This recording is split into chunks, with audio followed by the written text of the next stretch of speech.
Yeah, yeah, yeah, yeah.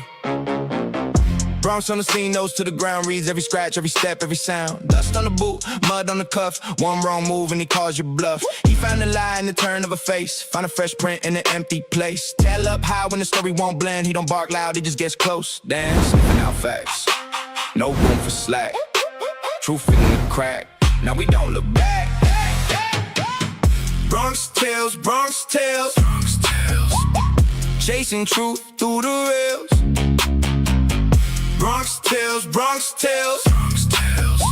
Corruption slips, then fails. Sniffing out facts, uncaging the truth. Corruption on a tight leash, and he's pulling it loose. Hey, hey. Idaho nights cold, over the floor. 4 names heavy in the whole town, so Bronx in the weeds where the silence stayed, digging for proof in the tracks it made. He found the gap in the masked up tail, found the bent clue in the buried trail. Bone white truth in the folder stack, one clean scent and the case swings back. Sniffing out facts, no room for slack. Truth in the crack, now we don't look back. Bronx Tales, Bronx Tales, Bronx Tales. Chasing truth through the rails. Bronx Tales, Bronx Tales, Bronx Tales. Corruption slips, then fails. Sniffing out facts, uncaging the truth. Corruption on a tight leash, and he's pulling it loose. One paw print, one torn thread, one false alibi, falls dead.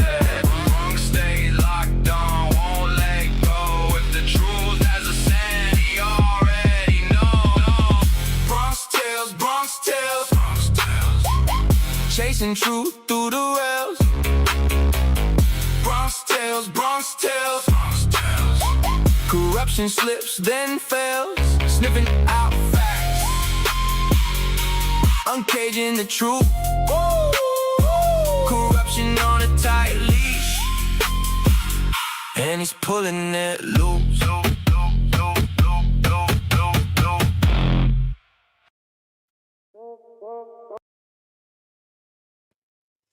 Happy hump day! Is it just me, or does it seem like time is moving like so incredibly fast? I feel like it was just Wednesday of last week, like yesterday.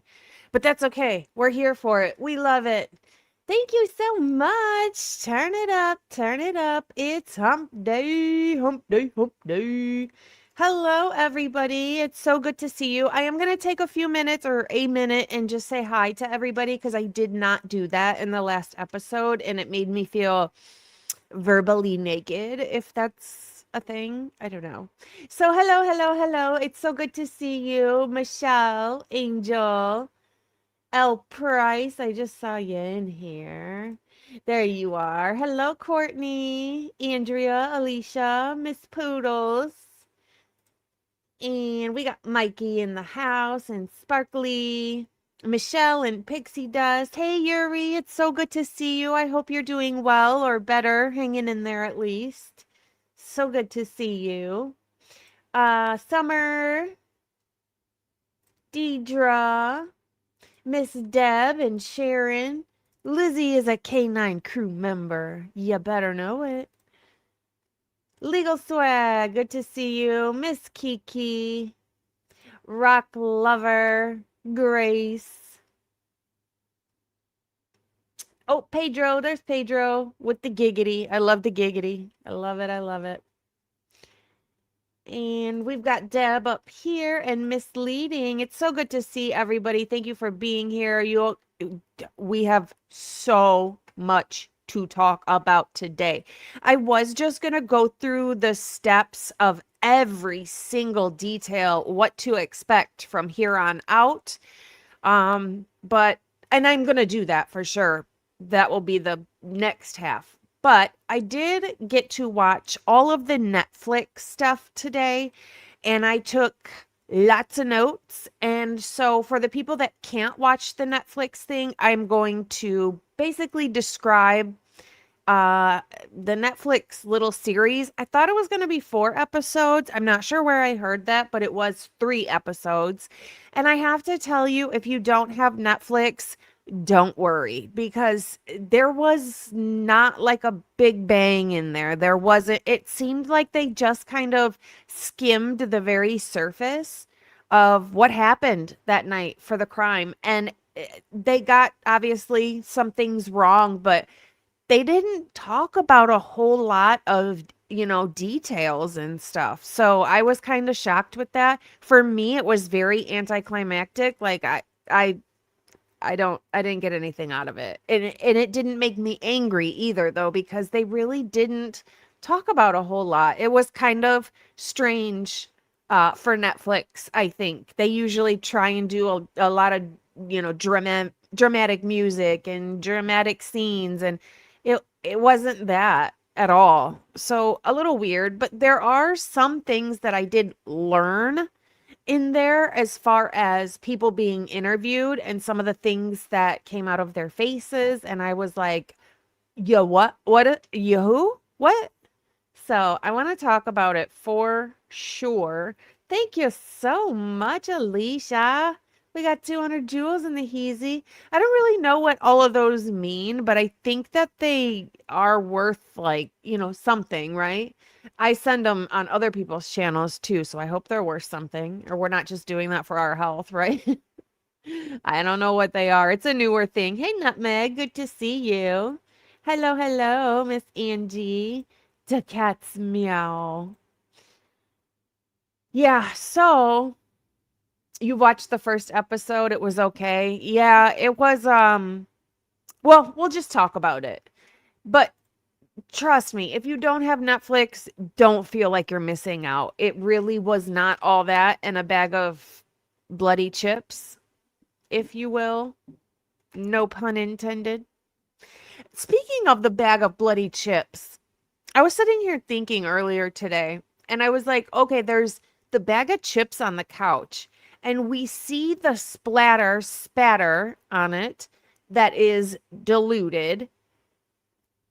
I mean, blood isn't just going to come out of somebody and just land on the bag of chips. So we would have to assume that there was diluted spatter on the couch and the floor. And how come we didn't ever hear anything about that? I mean, it had to be there. It's not just going to just land perfectly on a bag of chips. So it had to be on other items in the living room as well. How come they weren't taken or tested? How come we don't know anything about that? Seems a little strange. I can't believe they didn't ask Cooper why he called Ethan 5 times, especially knowing he lived 10 yards away. What did he hear? Was it a warning? And that's kind of one of the big things in this Netflix 3-episode series. That was one of the big booms. So Cooper Atkinson was one of Ethan's close friends. He was with them at the Maisie's sorority formal. He said he got this strange urge to hug both Ethan and his brother Hunter and tell them, like, I love hanging out with you guys. Love you, bro. Things like that. He said he had this urge. But strangely, and this is an interview that we cannot get because they didn't record it. So we'll never get his interview, which I really would like to have, because Cooper Atkinson lived so close to them that he said when he looked out his window, he could literally see inside the King Road house from like the back area. And Cooper Atkinson is also the frat member and friend of Ethan that called Ethan at 2 a.m., called him 5 times back to back to back, and Ethan never answered. That happened at 2 a.m. the night of the crime. So we've got a guy who is close to them, can see inside their house because he lives so close, And he called Ethan back to back to back 5 times at 2 a.m. and Ethan never answered. That's really strange. Did he see something? Is that why he was calling? Was he warning, like, hey, there's, a group of people walking into your back door? Is everything okay? Or we don't know. Did he hear something? We will never know. And that's kind of one of the big booms in there as well. Thank you so much. We appreciate you. Time is going so fast. It feels literally like some way, somehow, the time gods took away like 2 hours of every single day. I feel like I just never have enough time in a day. It's so strange. They go so fast. Thank you so much for joining the Canine crew, my love. Yeah, maybe it could be a scream. It could be anything. They never ask him. They don't address his phone calls at all. Never speaks on it. We just know that part of it from phone records and documents that Cooper was the one who called Ethan 5 times at 2 a.m, but it's never addressed. They never speak on it. It's kind of strange. Very, very strange. 227. Yep. What also is strange, do you guys remember in one of the other documentaries when Ethan's brother Hunter was kind of doing this awkward, uncomfortable laugh thing? Lipstick on your chin. Chinny chin chin. Hunter was talking about stuff in this documentary and he kind of gave that awkward laugh type deal, which I understand people do it when they're uncomfortable. Cooper Atkinson did this really strange laughing thing as well. It was weird. It was weird. I don't look so much into that. It is just kind of weird to see when it happens sometimes. So, thank you so much. That's so sweet. I appreciate you. That's so sweet. They told Connor Cooper wasn't interviewed at all. If I'm not mistaken, I'm pretty sure he was interviewed. It just wasn't recorded, if I'm not mistaken on that one. I could be wrong. I don't always get it right. That's just what I've always thought. Interesting. Thank you so much, Misleading. I've had so many requests on people wanting me to just show them how I do the eyes. And please know, I have not forgotten. I'm definitely going to do that for you, but it's probably going to be it was supposed to be last weekend. It'll probably be this weekend. I'm trying to make a little bit more time for little things that I want to do like that. So sometime in the next week, you guys will get an eye makeup video. You're welcome, all the men out there. I know you really want that content. Just kidding. We're just getting started. We're just getting started. Oh, really? I don't think so. How do you know everybody calls me Logs? How do you know? It's strange that the Chapins didn't show up to literally anything and they don't participate in anything at all. So I don't know. I can understand people grieving in their own way. I can understand people wanting to not think about it and just move on if they can. But a situation like this, I don't know if I could say that for this. I would think that as parents, you would want to be at the court hearings and push for things in the direction you want things to go so this never happens to anybody else. But they just don't show up and it seems like they don't fight. I know they have their own foundations and things like that, which is helpful. I just think that I would expect them to be at the court hearings at the very least. I don't know. Hey, so sister. So sister, go sister. Hey, sister. So yeah. All right, we're going to get into, I'm going to briefly explain all 3 episodes. I'm not going to make it super long, but I do want to talk about them. So, season 1, episode 1. First of all, it's called The Idaho Murders College Nightmare. So, of course, a different title, but they all just sound the same to me. I don't know. Season 1, episode 1 is, the title is 1122 King Road. We have this big dramatic opening. It basically starts with Dylan and Bethany's voices from different clips. So, like, it might be part of an interview, or it might be Dylan's voice reading the text messages between the two out loud. But for the record, all of the clips of Dylan and Bethany's voices are not their voices. It is AI. You can tell it sounds similar to them, but it's not their actual voices. It was more than likely made with AI. So, the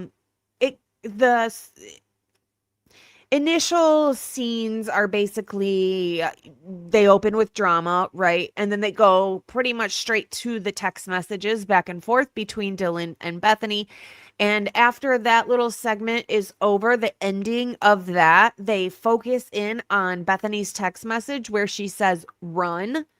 And then they just make it, zoom in bigger. And so you've got this big word run on the screen with dramatic music. And then it cuts over to Steve and Christy, and you can tell that this is Steve and Christy from Christmas Past because they don't look like that anymore. And it's basically them calling Brian Kohberger a shark. They said that he circled the King Road house over and over and over, just like a shark. Okay. Then there's a few more dark clips, and that's pretty much the end, the initial scenes of the opening of the show. Then it cuts over to like a bright, sunny, beautiful day, and they show the little vandals like water tower and then the Idaho water tower in the bright sun, and it's happy. And then they have this big focus on Ethan's personality. And they cut to interviewing Pistol Pete Elgoriaga.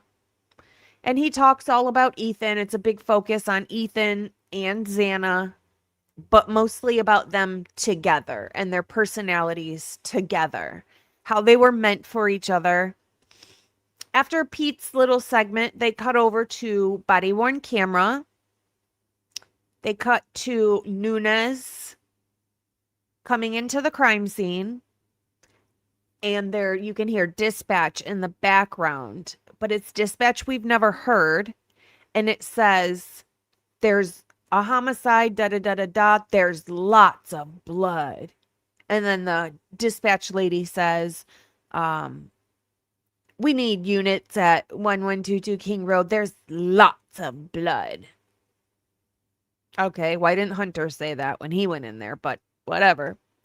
Then they show Hunter on the body-worn camera, with his hands on his head, pointing to the knife that he set on the table.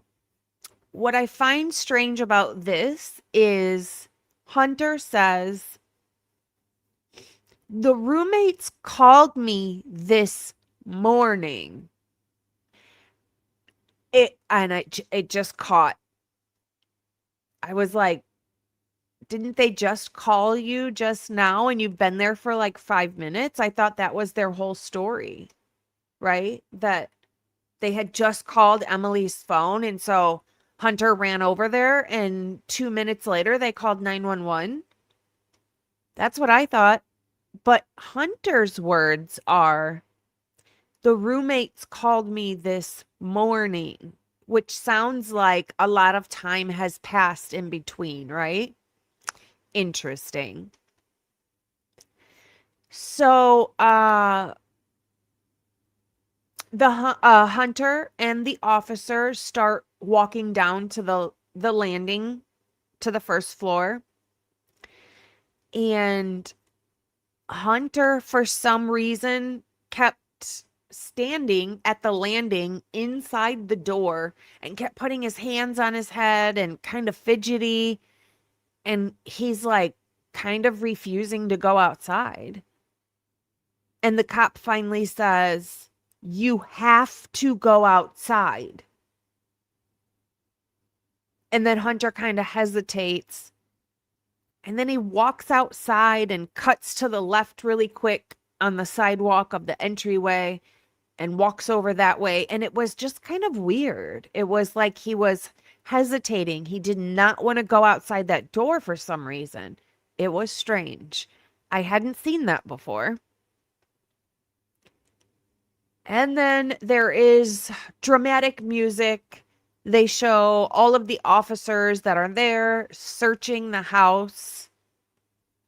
And then they cut over to Officer Dollinger, who kind of basically is like, oh, sitting at a table for, I used new eyelash glue. Apparently it doesn't work. Dollinger is like sitting at a table giving an interview. And they're talking about Jesus. They're talking about the back door being ajar. What is good about this, though, is that they finally say, because I don't know if I've heard them say this yet. I don't think this is going to work.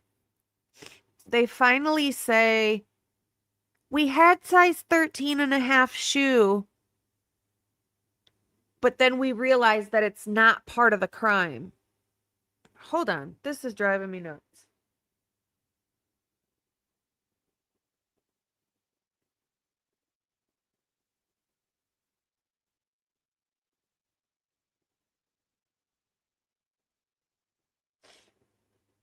It's not sticking. I don't care. I'm not worried about it. I might just tear it right off if it's not gonna stick. Anyway, so Dollinger's sitting at the table. Then they talk about the backyard and the shoe prints. And then they cut over to one of the officers talking about the blood in the sink. And give me 2 seconds. I'm gonna nail this sucker down.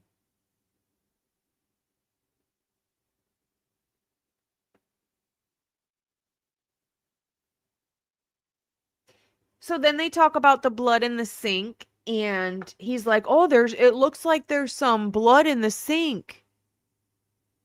And then they dramatically pan into the kitchen and show that little tiny piece of tomato stain on the floor that we all know is not blood, but they dramatically make it seem like it is blood in the Netflix show. So I'm like, oh, here we go. Here's the first kickoff of incorrect information, not factual information, because that stain in the kitchen on the floor that looks red is not blood. It is not blood. It was tested. It is not blood. This is fun.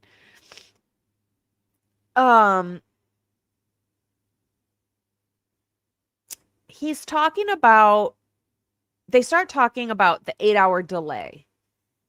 They cut to Dollinger again, and he's like, people ask, how come there was an 8-hour delay before calling 911? And he says, what people need to remember is this was such a traumatic experience for these girls. They were literally going through trauma in that moment. Thank you. Thank you so much. I love them. I think they're fun. But I tried new glue and it's obviously not working. I mean, I would, if I have to rip them off, I don't care. I will. I'm not a person who gets embarrassed or self-conscious. So one of these days I might come on here just looking crazy. But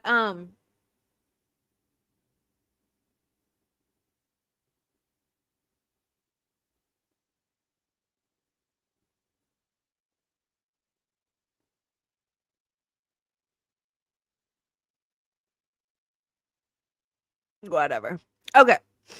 So he's like, trying to stand up and stick up for Dylan and Bethany. And he's like, you guys need to remember they're going through this huge trauma moment. And I'm like, but they said they weren't scared. So, spreading that kind of false sense of fear that they like to do. Then they cut over to, I bet they don't. I bet they don't look weird on you. You have to get used to them. You just got to get used to them. I bet they look perfectly, perfectly wonderful, normal, and beautiful. It'd be cool to see me with, I don't care. I'll come on here with just my regular mug. Maybe Friday we'll have a free for all, no makeup Friday. I don't care. I just think it's fun. I mean, I do this when I don't come on live as well. I'll sit here during the day and do my makeup while I'm working. Something to do. I have ADHD. I can't just sit here and work. I have to be doing other things as well.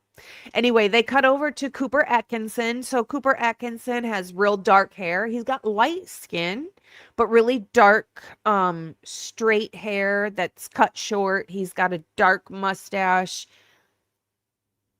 I'm trying to think of who he reminds me of, a comedian, but I can't think of his name. So he says, he explains how he went to the formal with Ethan, Hunter, Maisie. He was talking about that. And then he says he can see into the King Road house from the backyard. And then he starts laughing. He does this. Oh, this is weird. That's what he says. I don't know. But again, this is the person who called Ethan 5 times at 2:27 in the morning, and Ethan did not answer. And again, he can see into the King Road house from the backyard, from his apartment that's in their backyard, basically, or that direction. And that's pretty much it for episode 1. So then we go into episode 2. This episode is called The Intruder. What I noticed pretty quickly in this episode is somebody asked Emily. Emily wasn't in there. This is from an old interview. Emily, who would do this? Do you know what type of person would do this? And Emily answered, I couldn't even imagine. Which might sound normal. Perfectly fine answer. Except for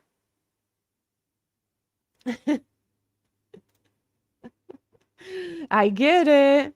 I get it. Xana's message.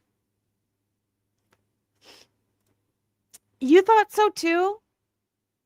I thought Cooper was hard to put your finger on. He kind of creeped me out too. I don't know exactly where he lived, but he said it was in their backyard, and looking out his window, he could see into their home. It's like 10 yards or something. So I'm not exactly sure which one he lived in. I'm sure we could just do a Google and it might pull up, but I'm not exactly sure.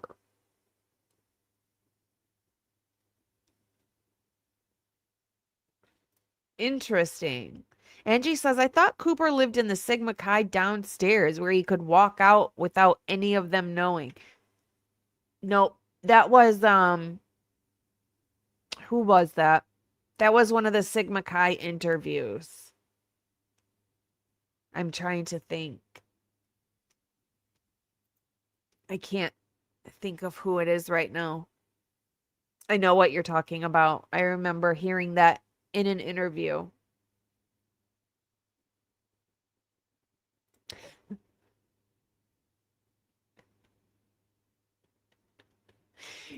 Thank you. I appreciate that. Hello,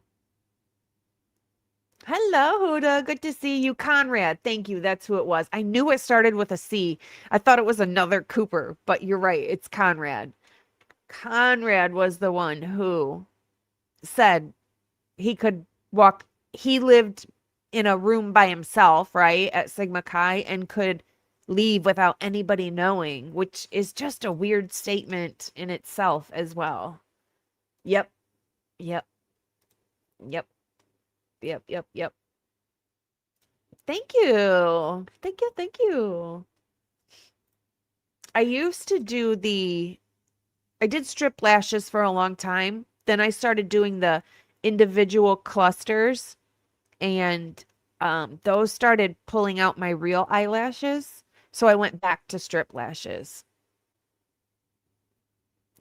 Yes, I did. Okay.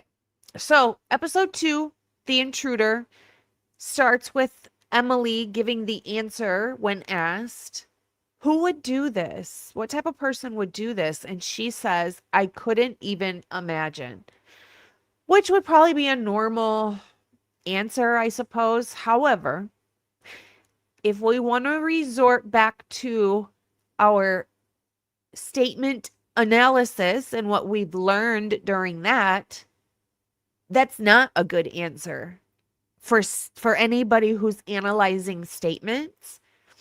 What you'd want to hear in statement analysis, in answer to that question, you want to hear a definitive no. No, I don't know who would do this. No, I don't know who did this. No, no, I don't. And Emily doesn't give that answer. She says, I couldn't even imagine, which isn't a no at all.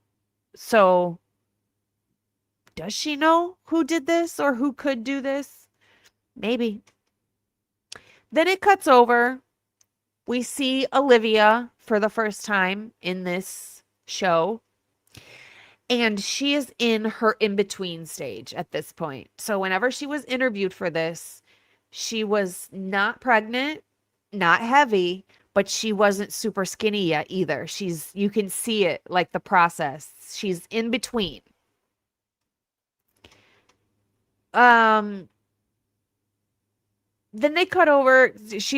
Olivia doesn't really say much at this point yet. She's just kind of talking about, the case and stuff. They cut over to Pete, and Pete talks about the Kappa whatever Theta sorority that Maisie was in, and the formal, and who all went to that, and what time it was, and how much fun they had. They start showing more clips of Kaylee's family, like her aunt, her grandma, her mom and dad, Olivia. They start showing more of their faces and letting them get a sentence or two out that's recorded. What I find interesting is we see Steve's mom for the first time in this Netflix little series. Her name is Cheryl. Well, I at least haven't seen her that I remember. Her name is Cheryl, and she says a couple sentences. Then eventually they cut over to Jeff, Xana's dad. And yes, jip, jip, jip. Yep. Steve's mom and Kaylee look so alike. I can see it.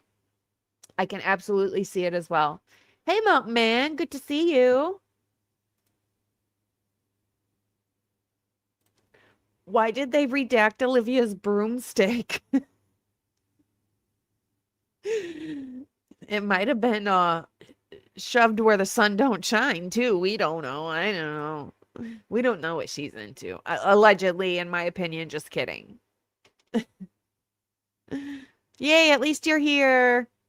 YouTube's been wonky lately.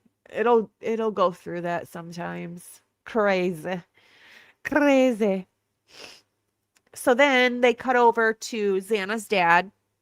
And again, he starts saying, Xana called me to come over, but I had been drinking like a lot that day. And I knew that if I went there, Xana would be so upset that I drove a vehicle in the state that I was in. So I didn't. But had I been there, this would have turned out completely different and I could have protected them. And he looks like he's about to cry. Like he is definitely holding it together the best that he can. It made me cry. It was heartbreaking, absolutely heartbreaking, because you can see in his eyeballs, he blames himself. I can feel a sense of guilt when he speaks because he chose not to go there that night. And he's like the last person, the last family member, the last person affected by this that I want to see hold any guilt. It's not his fault. And it's extremely heartbreaking. It really is to see him choke up. Definitely got to me. It definitely did. Jack, Kaylee's family spoke on Jack a lot. He wasn't in the show by himself. He didn't speak like an interview or anything in here, but Kaylee's family spoke on Jack a lot. He had about a 8-minute segment or so where they showed pictures of Jack. They showed Kaylee and Jack swimming and taking pictures and going places and doing fun things and being really happy. And Kaylee's mom spoke on Jack a lot. And they made it very clear that Jack was in a very dark place, and was really struggling, not knowing how to even put one foot in front of the other, is how they made it sound. So then they cut back over to Dollinger, who's sitting at this lone table. And again, he reiterates that they got DNA that was left on the sheath because a sheath was left behind on the bed, that they got single source male DNA from the snap on the sheath. Of course, right? Of course. What's strange, in any of the episodes, they never once mention any other male DNA. They don't mention the male blood that was on the sheath with Kaylee and Maddie's blood. They don't mention any other source of DNA, blood, hair, nada. Not in any of the episodes. They definitely have a point of making Kohberger look guilty. That's the whole point of it, which I expected. We expect that, right? But it's just interesting. It's not even like they, made it sound less important. They just didn't include it at all. And I'm like, it drives me nuts because you're not delivering all of the information for people that maybe haven't seen this case or don't follow it like we do and don't know all the details. It's important to add those things, and you don't have to add them to make Brian Kohberger seem less guilty in your show, because I know that's their point. You can still add it in there and make Brian Kohberger look and sound guilty, like you try and do in everything like this, every production. But just to leave it out completely, I think is unfair to people who are just learning on this case. They talk about Brian Kohberger's phone and pinging off towers. What I did find interesting is, they like to say he pinged in the area, making it sound like he was by the King Road house. They didn't say that in this. What they said was his phone hit off a tower that serviced the whole town of Moscow. I found that interesting. They didn't say King Road at all. They didn't say the house. They just said Moscow in general, which could mean anything. It could be him shopping. It could be going to the ATM, whatever. What's interesting as well, they said that when the FBI agents went to the Kohberger home, because we're past the part of driving across the country, losing his job, being at his home, pulling the car into the garage, all that crap. They said that the agents showed up on garbage day at 4 in the morning to pull trash from their trash bins for DNA. And the agent said when they pulled up to pull their trash, they saw Brian Kohberger walking down the street towards the house. And they wanted to make it seem like so nefarious, like he's out there burying evidence. Like, no, that should just show you that he does go out at night because he doesn't sleep. So y'all saying he, stargazing isn't a thing and that's not a good alibi and that's not what he was doing, y'all can shove it because clearly, even when he's home, he can't sleep. He's probably out running or stargazing or going for a walk or whatever he's doing. They make everything sound so nefarious. They did say Brian Kohberger, the whole time he was home for vacation, for the holidays, he only left the house 3 times. They said 2 of those 3 times he was wearing rubber gloves. I'm like, it drives me nuts when people make a production like this and don't give any context. They just try and make it sound like he's this horrible person. Okay, was he out planting flowers? Was he cleaning something? Was he taking trash out? Was he picking up dog shit? I mean, we don't know. And they don't either. That's the thing. Yeah, they did say that he left the house with gloves twice, like rubber gloves.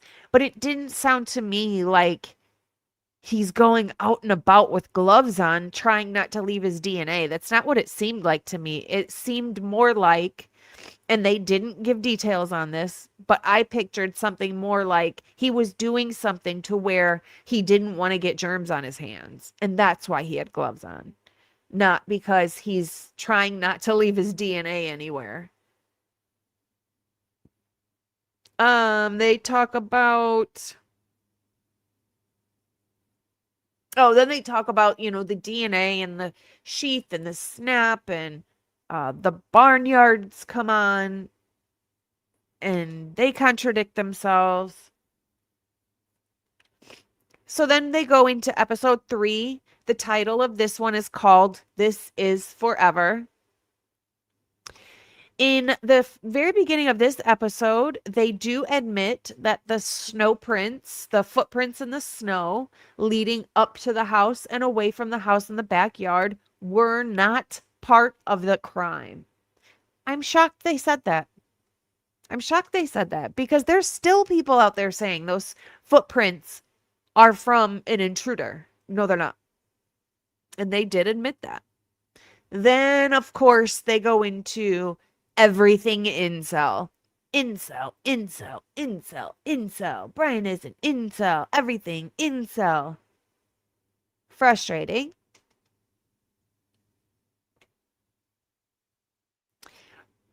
So then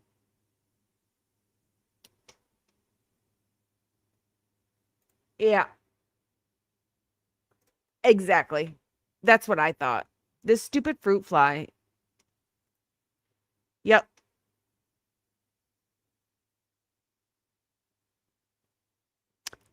Which interview?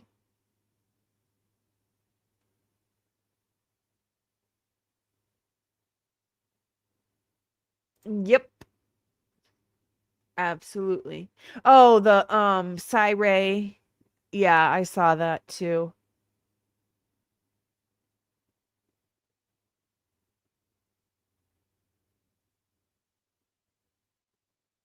Oh yeah, yeah, yeah. Yep. I saw that too. I do want to talk about something that Syray said recently as well. So, the Barnharts who were tasked with plugging up Brian's phone and trying to pin and find anything in his phone possible to, connect him to this crime. And they said, this was not missed on me at all. They said Brian Kohberger, his normal everyday movements are he would constantly erase things from his phone. So if he's, done with a Google search, instead of just backing out of it, he'll completely delete it, which actually is smart because it saves storage space. So they said he did this. It was completely just the way he lived his life. That's just what he always did. Wasn't anything new. So he's constantly clearing, searches and history and data and freeing up space. Yet, they said, before and after the crime, he didn't erase anything. I'm like, why would. The thing is, what they were trying to say was that made him look guilty and suspicious because of the things he was looking up. They were trying to say that his history of deleting stuff and freeing up space and getting rid of stuff he's not using anymore on his phone, uh, they like tried to criminalize that. But you just said that that was his normal movements. But yet before and after the crime, he didn't do that at all. How can they make that seem nefarious? That doesn't make sense to me at all. That should tell you right there that anything he was looking up had absolutely nothing to do with committing a crime. That it was 10 times out of 10, probably for schoolwork or stuff he's interested in. It's okay if Brian Kohberger is into serial killers, murders, crime scenes. That's okay. That doesn't make him a psychopath. We're all into it. I mean, you can't say that it makes him something terrible, but everybody else who's interested in it for the psychology is normal. That's not fair. So yeah, I was pretty intrigued that they tried to criminalize the fact that he normally erased stuff out of his phone, but when it came to the crimes, he didn't around that time.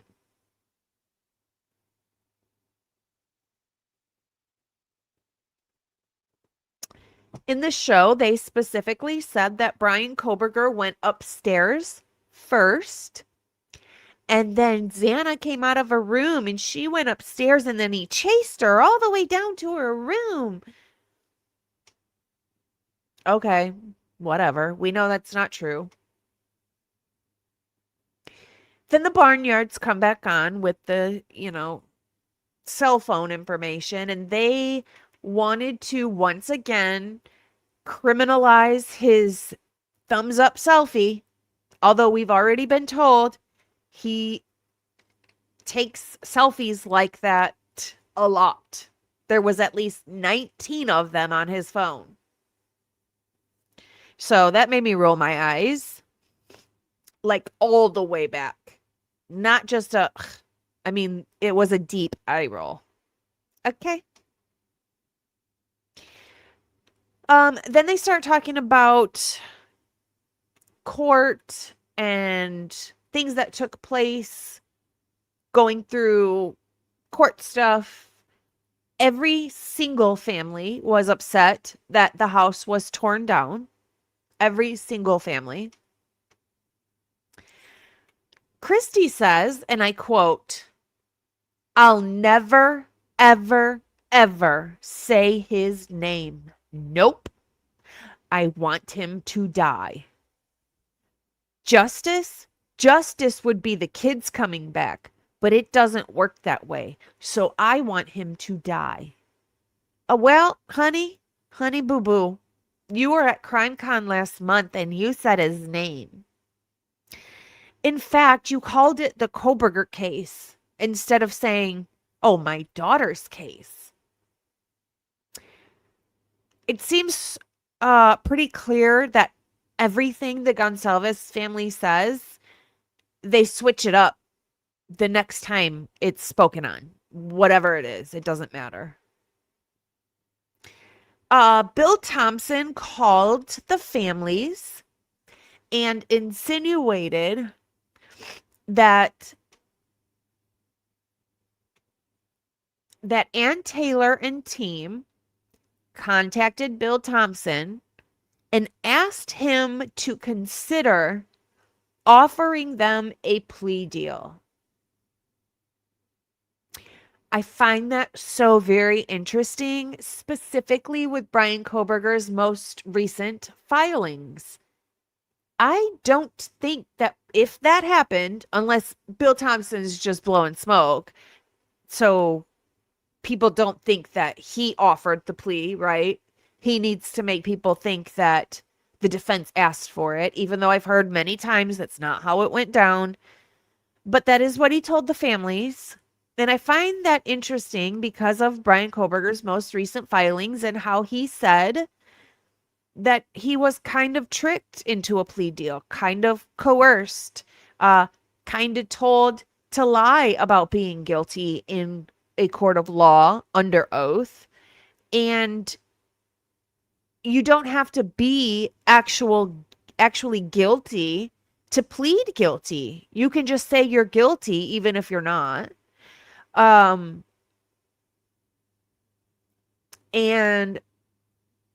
how he was promised many things which made him decide to take a plea.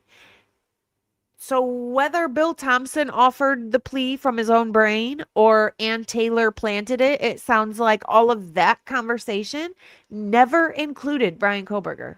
He didn't know. Very interesting. Olivia, they cut to Olivia. She's talking about how she needs the power and control over all of this.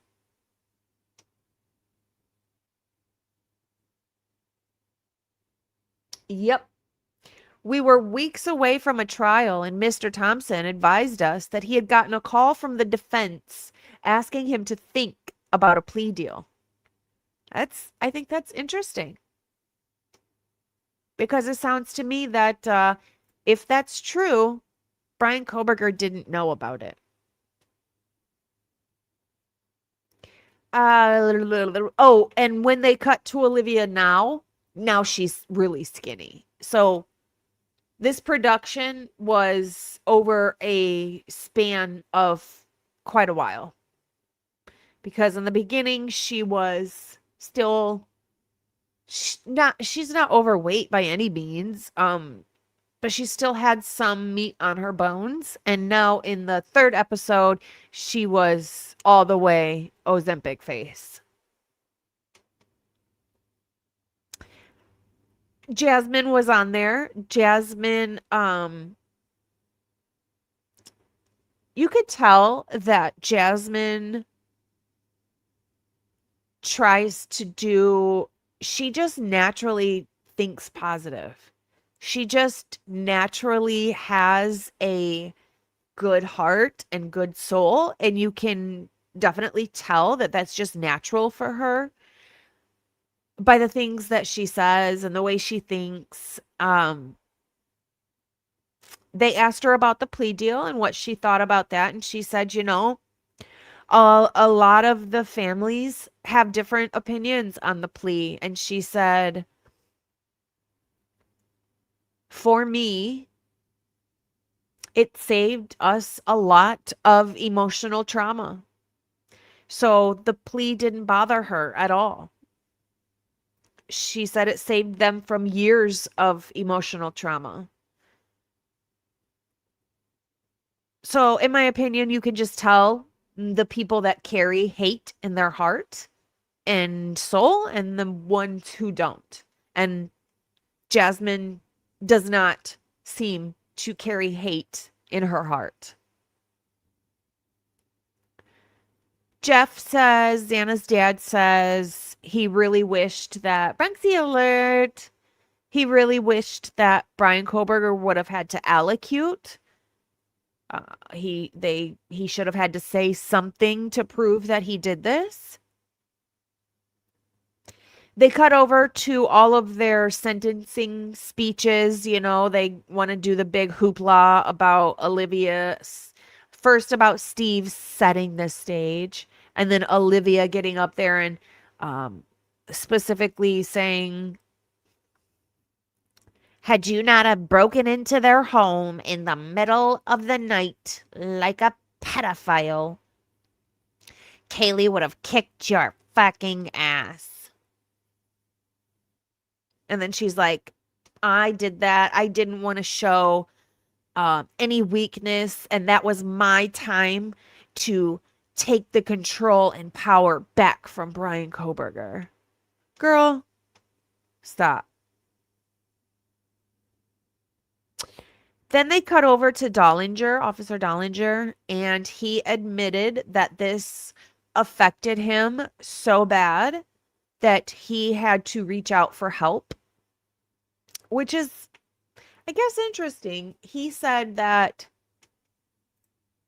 that's kind of a thing with officers, that they don't reach out for help usually when they need it because they feel like it shows weakness. I don't think so, but he did say that he ended up having to get help, and that was a big deal for him.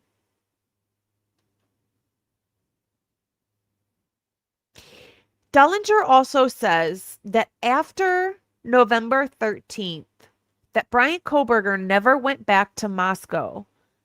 Not to shop, not for the ATM, not to Target, nothing. Then Cy Ray says Brian Kohberger was in Moscow on the 14th. Which one is it? Which one is it? And honestly, that's pretty much all 3 episodes right there. There wasn't any big booms or bangs. There was some misinformation, but it wasn't as bad as some of the other ones we've seen. It's just not, it was a little bit slow moving for me. They didn't talk about much of anything. I was kind of shocked that Netflix put this out. It wasn't like, it didn't do anything for me. It didn't make me mad. The only part that made me sad was Jeff when he was trying to hold it together. And other than that, that's about it. Hey, Moto, good to see you. Hey, Tattoo Gal.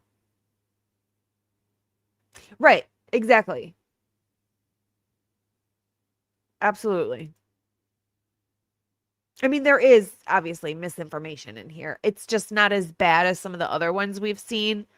But they don't really, for me, it was just surface level. They didn't really deep dive into any facts, into evidence, into pictures, it was kind of boring. It wasn't that good. So anybody who does not have Netflix, you're not missing out.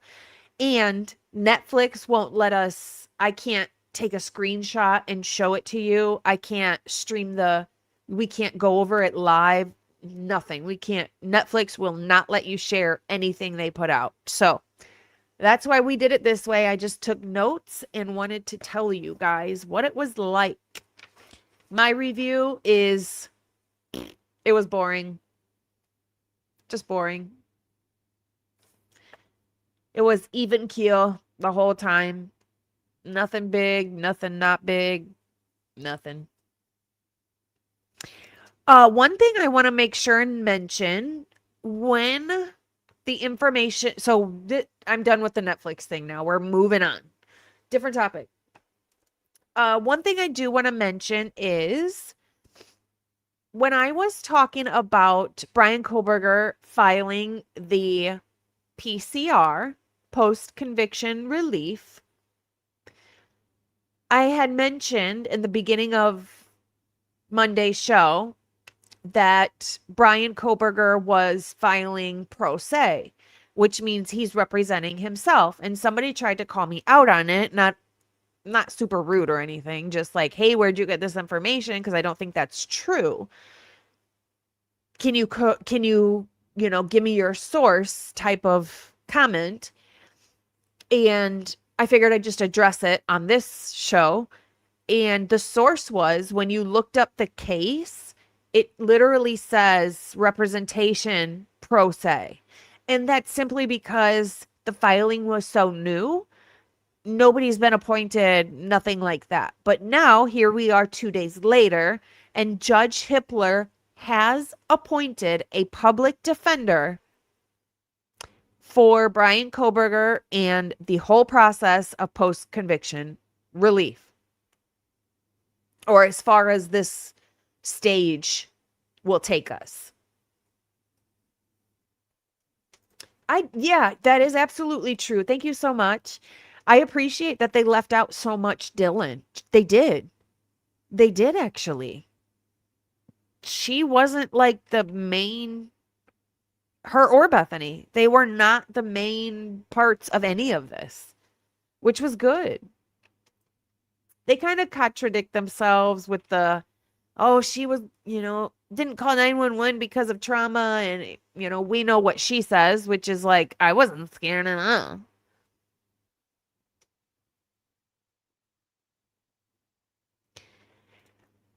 Possibly.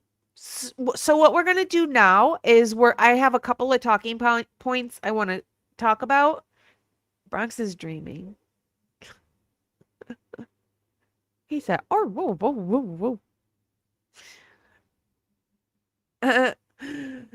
But it's possible that eventually it's going to be a long process, and we're going to go through step by step what happens next. And eventually, yeah, maybe he could be set free or get a new trial, or actually get a trial. Hey, good to see you, Jules. Oh, Jules had me heated earlier today. Oh, talking about Cy Ray. So Cy Ray made I think I heard this while watching Jules earlier today. Cy Ray made a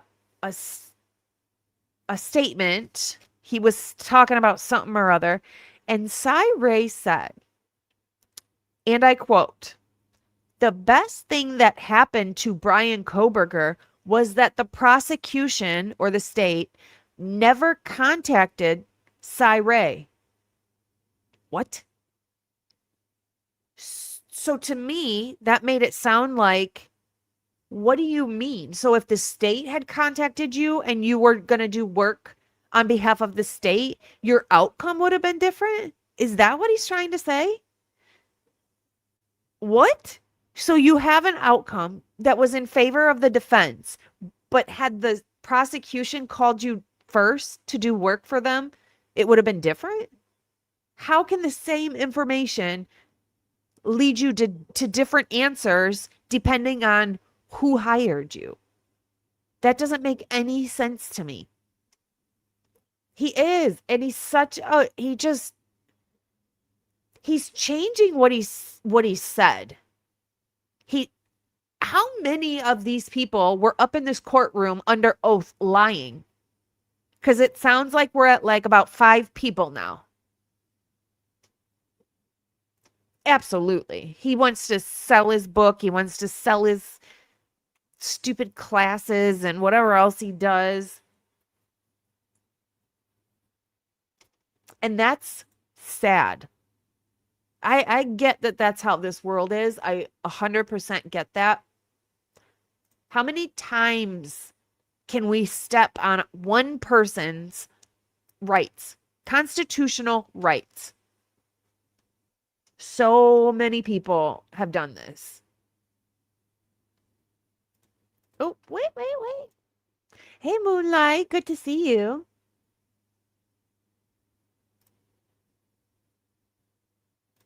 Yeah, I'm going on the custody queens. It's the only interview I'm going to do. And now he won't, like, we can't get rid of him now. He's like the mosquito. You just want to swat and you keep swatting and he won't go away, right?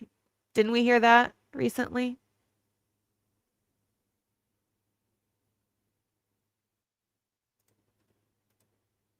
I never understood why they make people swear on the Bible when that does not work. It just makes you wonder how many people really do truly lie in court. And I'm sure it's a lot. I'm sure it's all the time. But it shouldn't be coming from an expert. Or maybe he just claims he's an expert. Maybe he's not really an expert. My goodness. So yeah, that statement by Cyree really bothered me. Really bothered me.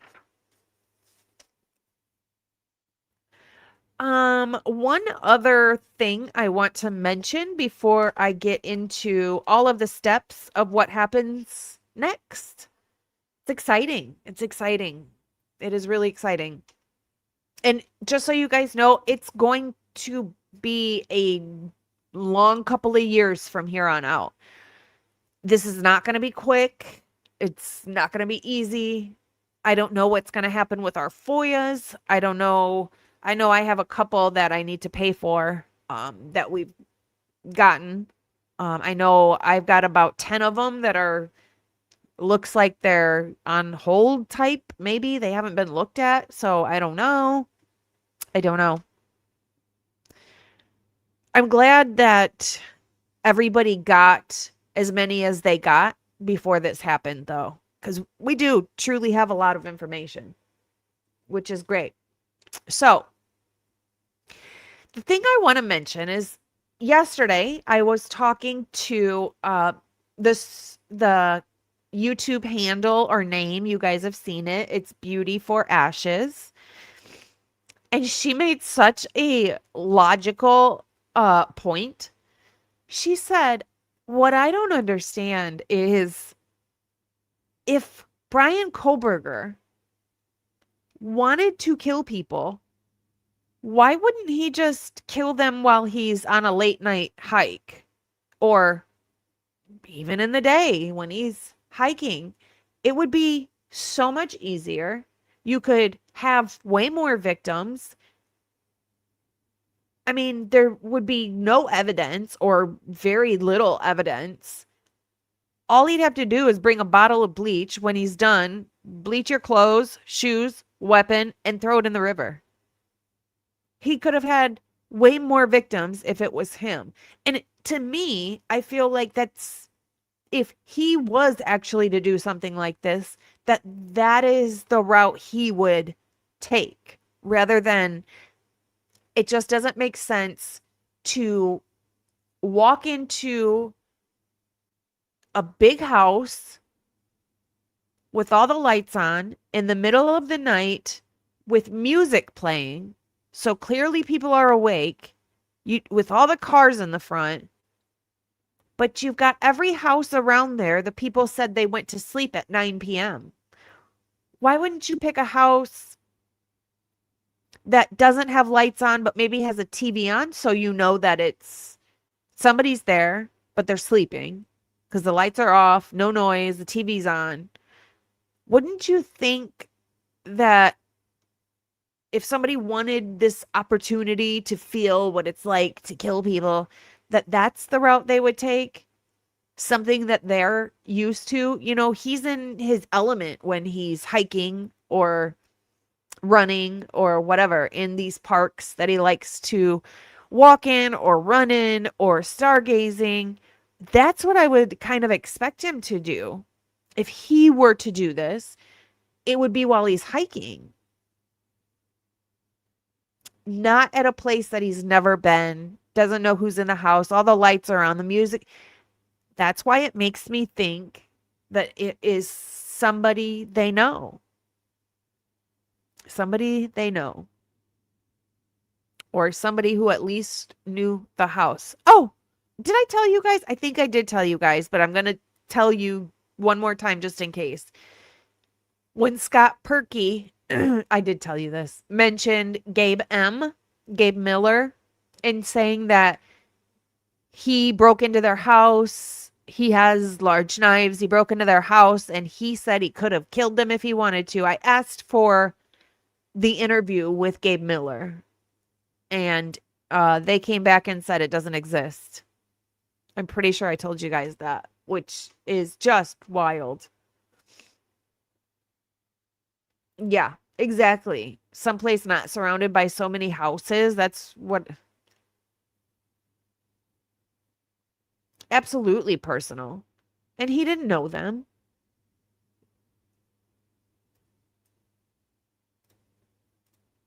At this point, if Brian loses, we all in America lose.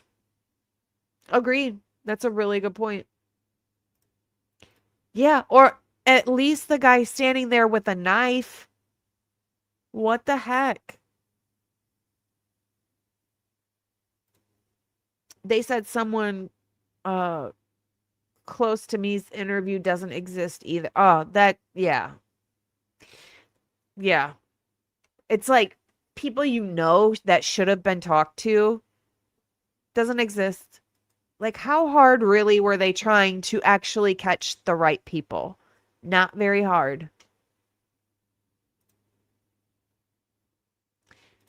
Yep, and that was the next thing I was going to touch on. So, yes, Brian Kohberger, as of today, it now lists that he has been appointed by Judge Hippler a public defender for at least this stage of it. And I'm really disappointed in that. I feel like we're just going to go back through the same road that we just went down with a public defender. Public defenders work in the same exact office as the state does. They pretty much work hand in hand with each other behind the scenes. And then they just pretend like they're on different sides in the courtroom.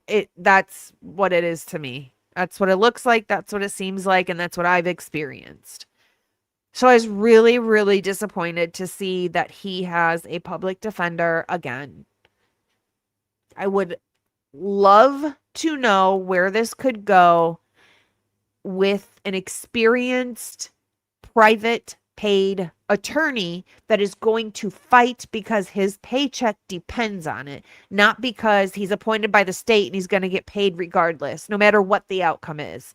See, a public defender's job is to, make everybody happy. Let's make a deal. Let's shake hands and let's go on about our lives. That's what a public defender does. A privately paid attorney is going to fight and dig and bust their ass to get you freed because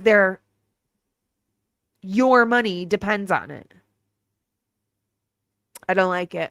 I don't like it. I feel like we're just stepped right back into the same boat as before. I want to see him get a private attorney. I don't know. I don't know if that'll ever happen, but as of now, he has a public drunk in public. Have you guys seen that? What's his name? Ron, the whiskey drinking. Here's your sign. What is that? Anyways, I'm so stuffy today.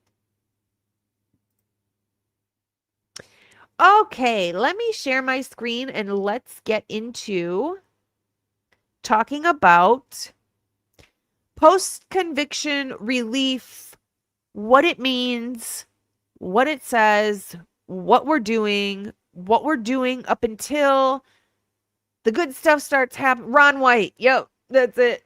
Here's your son. Ron White. Thank you. Mikey knew. Of course Mikey knew. Mikey reads my... Yeah, Bill Engvall, Ron White. Yep. Drunk in public.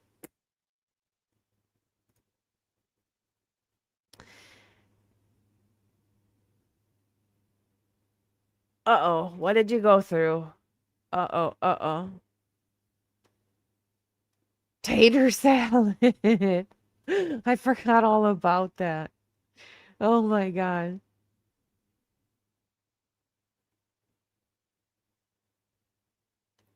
I'm looking for what you went through. Jeff Foxworthy, that's another one, yep. That is true. How did Karen Reed? Because Karen Reed had a crap ton of more evidence against her than Brian does. Way more. And she was not found guilty. She was found not guilty.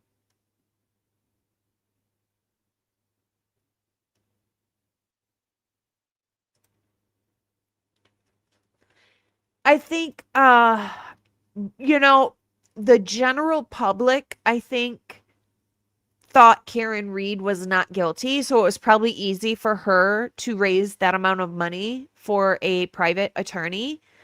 I'd love to see everybody try to raise money. And I'm going to say this as well. Jewel said this the other day, and I'm going to say it as well.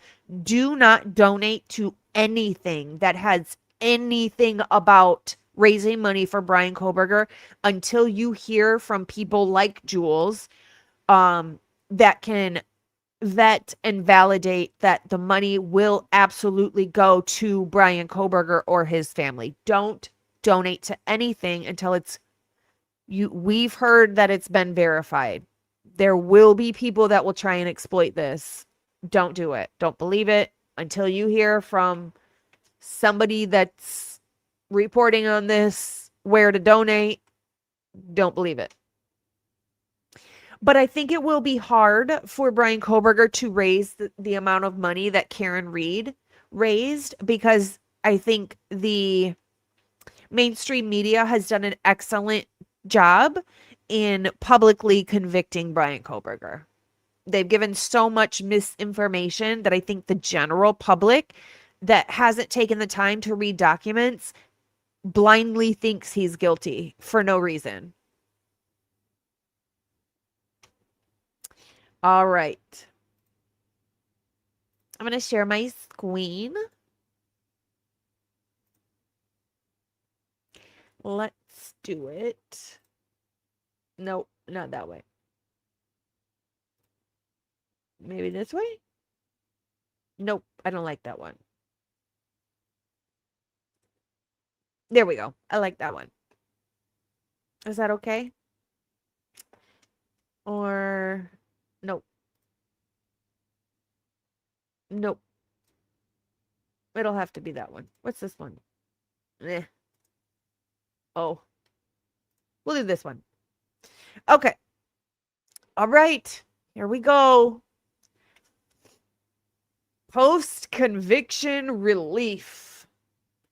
So I'm going to refer to it from here on out as PCR, post-conviction relief. What is important about post-conviction relief? Very first step is to file the petition. So we've already done that. We're good on that, right? That's the very, very first step. And what is very important about this is not the same thing as your normal or typical appeal. This is different. This is post-conviction relief.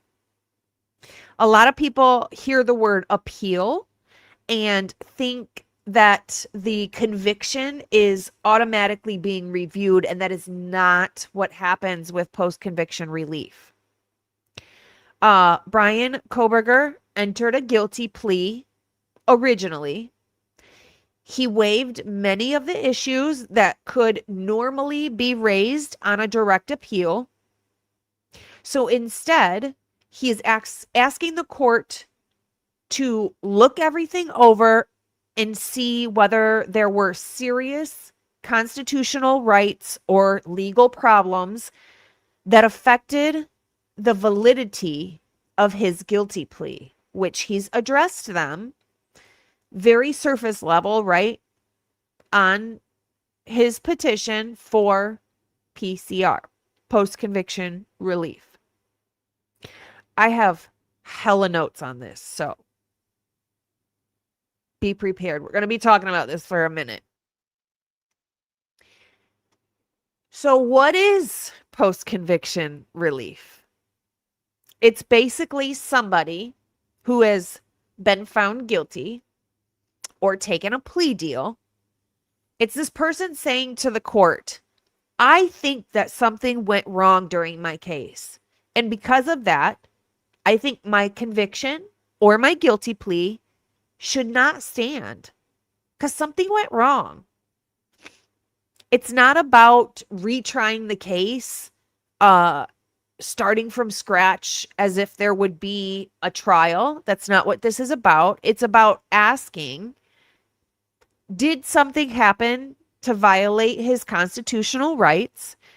Did his attorney fail him? And was his guilty plea actually voluntary? Did he really know what he was getting himself into? Or did he not get himself into it? Did his attorneys do that, falsely trying to convince him to agree to a plea? And those are the things that post-conviction relief petition is designed to address. So in Brian Kohberger's filing, he makes several allegations, and these are pretty big, and he's going to have to prove them. And again, at this stage, they are just allegations. They have not been proven yet. He's just filing the allegations. So he alleges that there was ineffective assistance of counsel. He alleges that he was threatened or pressured by his own attorney into taking this plea. And those are big words. Those are big fighting words. That's a big deal.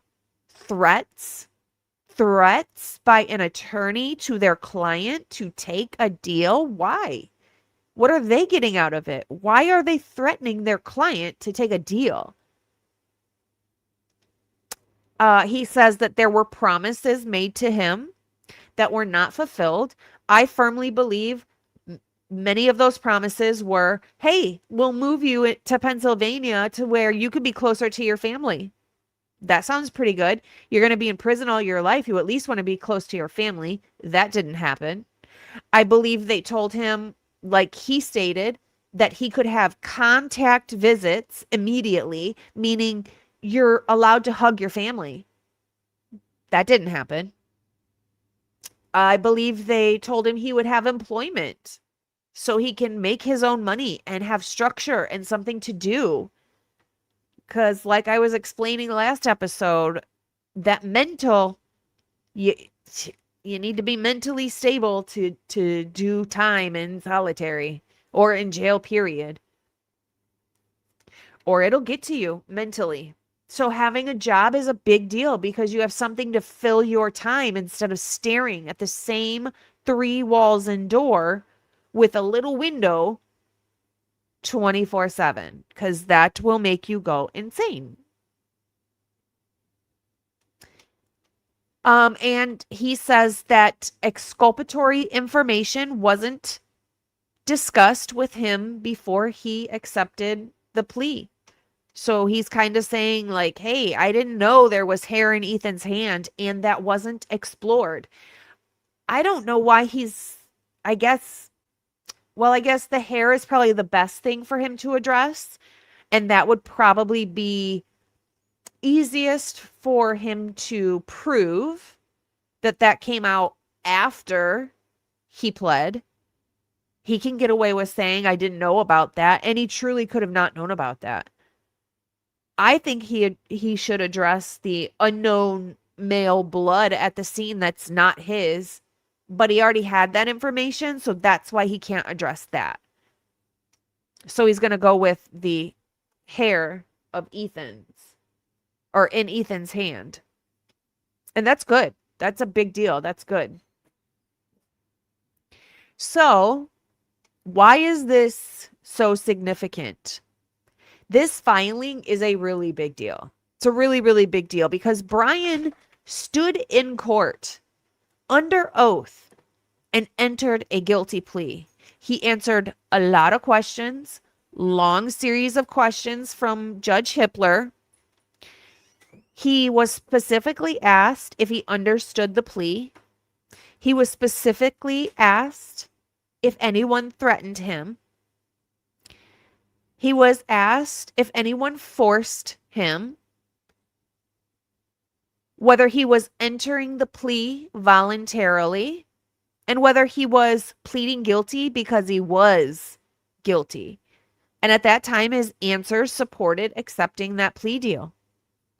But now, through this petition, he is basically telling the court, when I said what I said then was actually not truly voluntary. I felt pressured. I felt coerced. And that's a really significant claim legally. So, what does the court do right now? What happens today, tomorrow, the next day? Well, honestly, it's not a whole lot right now. This is a very long process. Just because someone files a petition does not mean the judge automatically believes it. And we have Judge Hippler on it, at least for right now. So, the filing of this petition that Brian Kohberger entered on the 22nd day of July, 2026, it just simply starts the process for him, and it's a long process. Think of it as basically opening a brand new case. The court now, Judge Hippler and the court now have to decide whether these allegations are true. You know, was he coerced? Was it not voluntary? So if true, it would have to legally justify undoing his guilty plea. This is huge. He's putting himself up for the death penalty again. And what it sounded to me, my butt hurts. What it sounded to me was he sounded confident. And you guys get to try and kill me again. Try it. I dare you. Because it's not going to happen. That's what I heard. That's what it sounded like to me. So yeah, this is huge. He's putting himself up for the death penalty again. So he's innocent. Don't think he's doing it for attention like the news says. Yeah, I don't think he's doing it because he's bored in there. Hello, good to see you. Very confident, right? That's how I read it. That's what I heard. Because he wouldn't have added that in there. He said in his filing, and you guys get to try and kill me. Bring it. Bring it. I loved it. So here's a couple of things that the judge is not deciding right now. The judge is not deciding today whether Brian is innocent or guilty. The judge is not deciding whether the police did anything wrong. The judge is not deciding whether his attorneys actually threatened him. The only thing that is happening right now is that the petition has been filed. It's the first step. It's what's got to happen. This filing is very important because it lays out all of the issues that Bryan Kohberger wants the court to know and to consider. From this point forward, every step in the process revolves around his allegations of the things that he's listed and probably some things he hasn't listed. Some petitions get dismissed almost immediately. Others go on for months and even years if the judge decides that they deserve further review. So this first step isn't about winning or losing. It's just about officially placing the claim before the court's eyeballs. So this is not your regular normal appeal. It is a petition for post-conviction relief. PCR challenges whether the conviction of guilty was legally valid. Filing this petition does not prove the allegations that Bryan Kohberger is making is true. Right now, Bryan Kohberger is saying, I had ineffective assistance of counsel. I believe I was threatened or coerced from my attorney. I had unfulfilled promises, which was part of the reason I decided to take the plea, was because of these promises that were important to me that they didn't follow through on. There was a failure to discuss certain evidence before the plea, like hair in Ethan's hand and his actual innocence. The court has not yet ruled on any of these allegations. Filing the petition just starts the legal process. Next, the state will have an opportunity to respond. So we go to step 2. Step 2 is the state gets to respond. So the petition has officially been filed. Bryan Kohberger has made the allegations to the court. The court sees the allegations. Now the ball is in the state's court. This is where prosecutors get their opportunity to answer all of the claims that Bryan Kohberger made in the petition that he just filed for post-conviction relief. Here, we'll do this then. So the state is going to prepare what's called an answer or a response. This is essentially the prosecutor or the state saying, we disagree, or the petition should be dismissed. Or they could say, these claims aren't even legally sufficient. Or they could say, we're just going to respond point by point. What is the state or the prosecution responding to? Well, they're likely going to address every single allegation that Bryan Kohberger is making. For example, was his counsel ineffective? Were there actual threats? Were promises made to him? If so, what were they? Was Bryan Kohberger's plea voluntary? Did Bryan Kohberger understand everything he was pleading to? Did he waive his constitutional rights unknowingly or knowingly? Thank you so much, sweetie. I appreciate you.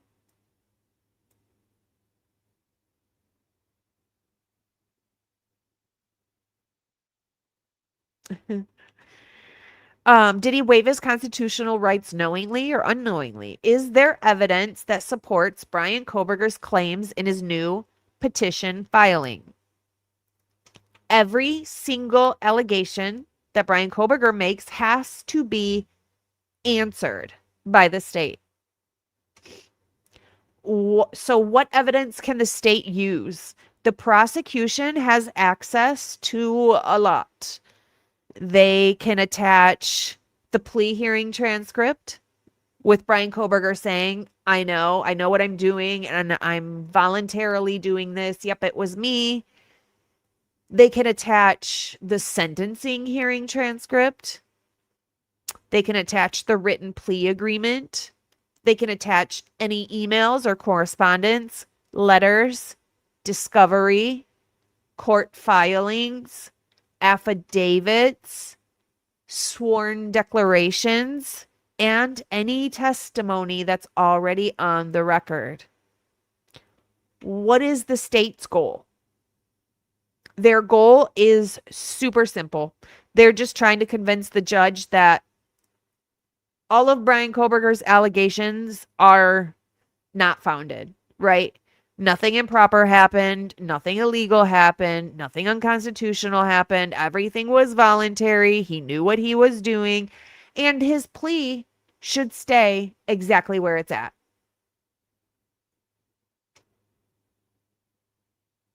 So now I'm going to just talk quickly about the timeline of all of this. And this is usually where I think some people get confused. There's actually no fixed deadline that applies for every post-conviction relief case. There's no fixed deadline.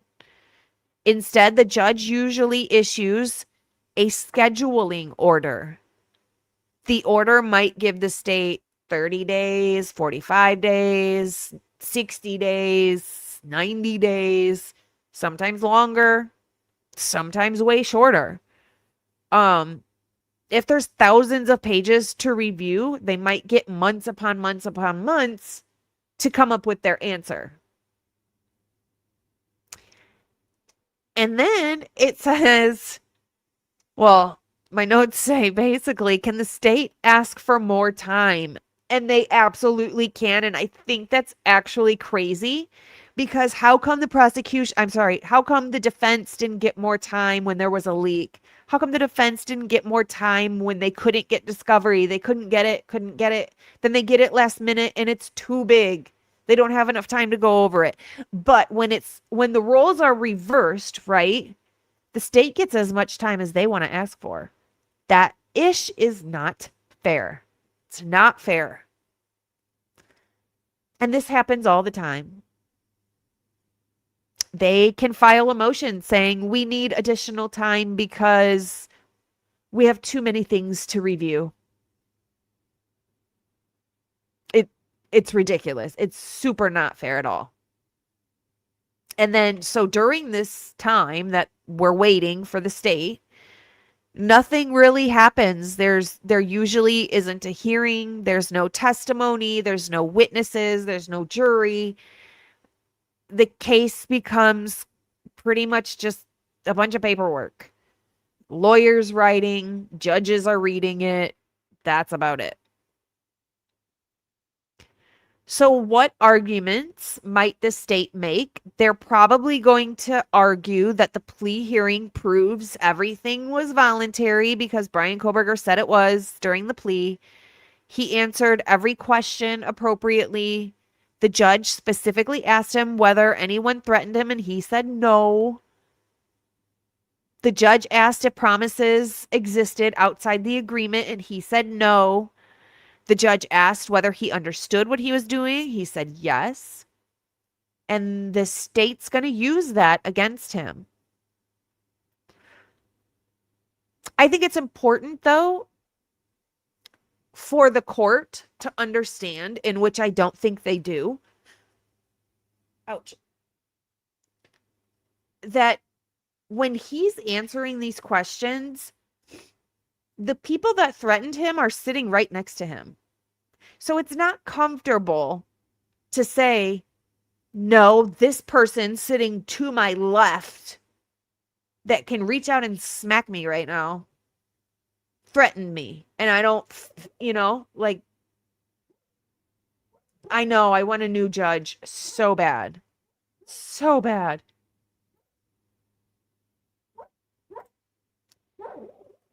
You can hear Bronx dreaming. How come Hibbler wouldn't believe him if he said he did it, but not believe him if he said why or how? Exactly. We believe that you're guilty because you say you did it and you're guilty, but we aren't going to ask you how you did it, why you did it, when you did it, where the weapon is, because we don't believe you. So how can you believe him on one thing but not on another? Only when it fits what you want it to fit for your court case, right?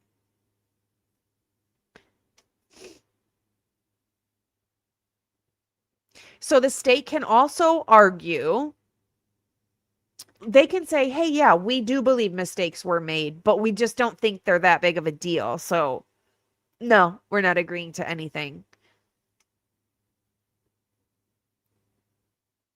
Just because they're going to argue, and I bet anything they will, the state's going to argue, just because mistakes were made doesn't mean that it's necessarily ineffective counsel. The legal standard apparently is much higher. The state could argue, yeah, maybe counsel wasn't perfect, but it's not going to change the outcome. The state may challenge the evidence. The prosecution can also argue that no document supports Bryan Kohberger's claims, no witnesses support them, no recordings support them, no emails exist, no proof at all exists of his claims. His allegations are simply unsupported. They can argue that and say that as well. But what if there is evidence to support Bryan Kohberger's claims in this PCR petition? Well, that'll change a lot. Because if Bryan Kohberger can provide emails, letters, texts, recordings, witnesses, documents, the judge has to absolutely consider those. He cannot just say, DNA is DNA every day of the week and twice on Sunday. Oh, and you're a conspiracy theorist, and then ignore everything. He has to consider every single thing that Bryan Kohberger attaches to this petition. And then the state has to explain why that happened. Why did you do this to him? Why did you promise him this, but yet not fulfill the promise after it's all said and done? When he agreed and followed through with the agreement, you didn't. So you need to explain now why you did not follow through. And honestly, the state can literally deny every single thing. Sometimes the state's responses are just entirely denials of the whole filing, the whole PCR. Deny, deny, deny, deny, deny. Petitioner fails to state sufficient facts. Petitioner fails to meet legal burden. Petitioner should be dismissed. The state can do that and just say, nope, nope, nope, nope, bye.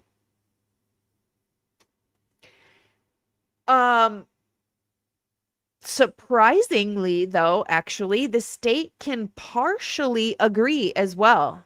They can agree to some, they can agree to all, they can disagree to some and disagree to all.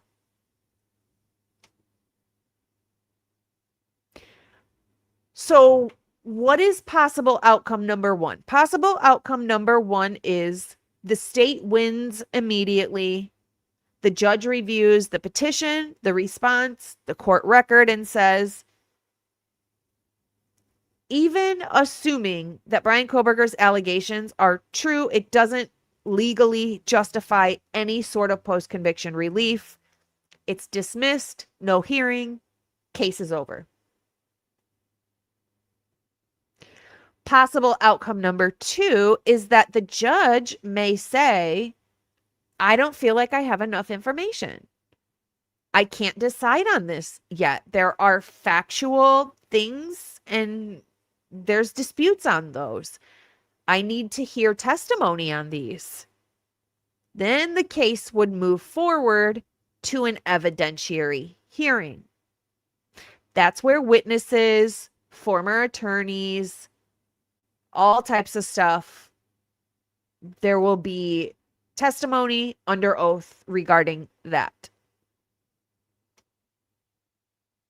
This process alone could take months, depending on the court's calendar and the complexity of the issues. This can take a long time. So what should we watch for? What are we waiting for? We shouldn't be expecting fireworks right away.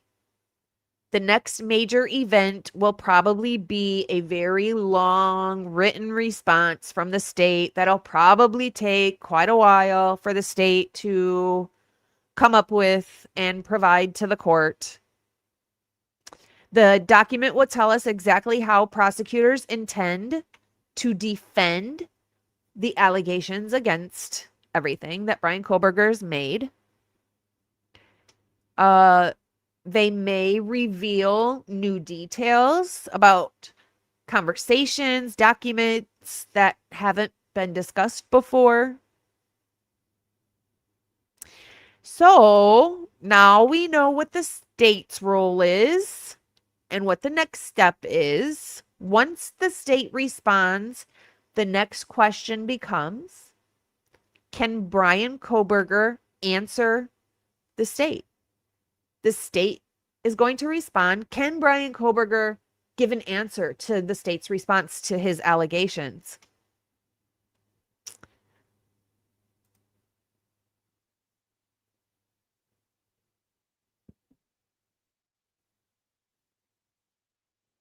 So after that,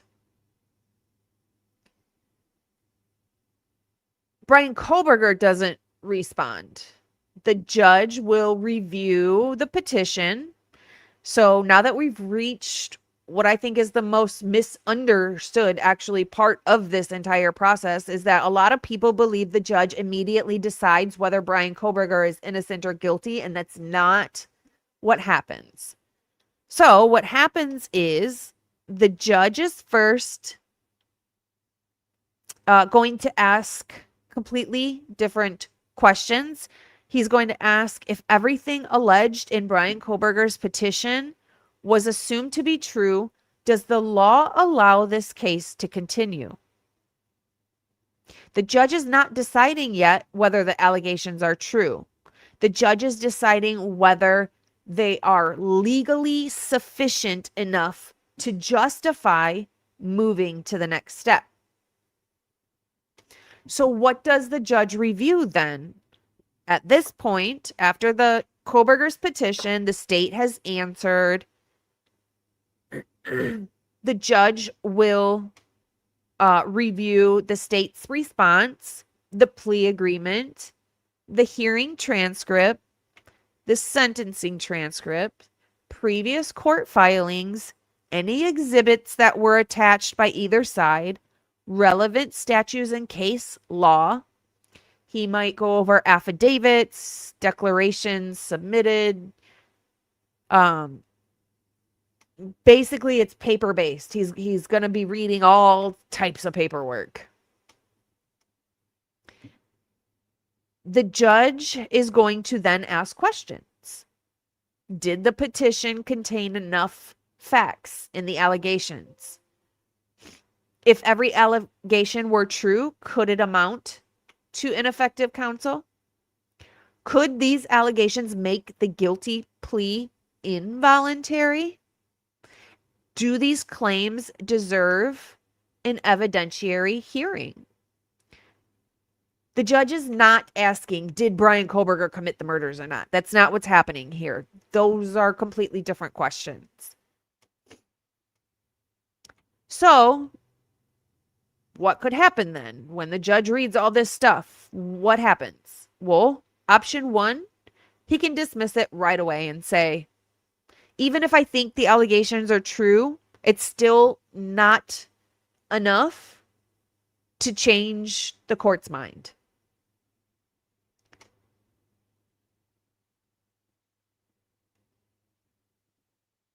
So the court is designed to avoid full evidentiary hearings when a petition, even if the petition's accepted, just like it is, they don't want to have evidentiary hearings. It's more like just a legal screening process that the judge is going to go through. So the judge can dismiss the petition. And if he dismisses it, the conviction remains just like it is. The plea agreement stays just like it is. And the life sentences stay just like it is. The case would generally be over then. You know, it just kind of stops right there. Although, if the judge dismisses it, Brian Kohberger can say, hey, I need further review of this dismissal because I don't think this should just be dismissed. And then it's like appealing the petition type of thing. This process can take anywhere from several months to well over a year.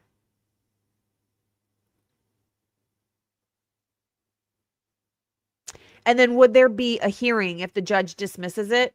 Not usually. It's not usually necessary. So that's option 1, dismissed. Option 2 is the petition moves forward. The judge reviews everything and says, I can't decide based on only this paperwork. I see there are factual disputes. There are credibility issues. These allegations, if proven, could justify that Brian Kohberger deserves relief. And at that point, the case moves forward. But what does moving forward actually look like? What does it mean? It does not mean that Brian Kohberger wins. It does not mean his conviction is overturned. It just means that the petition has cleared basically the first level that we, on our side, the defense's side, where we want it to clear. We don't want it dismissed right away. So we want it to move forward. It just means the petition has cleared the initial legal threshold. The next step is to develop a factual record. So this is option 2. First one would be, nope, dismissed. Second one would be like, yeah, I think you've got something here. But now we've got to review all the information to see if all these facts are legit. And then that's when we would have the evidentiary hearing to hear the evidence that Brian Kohberger is attaching to his petition.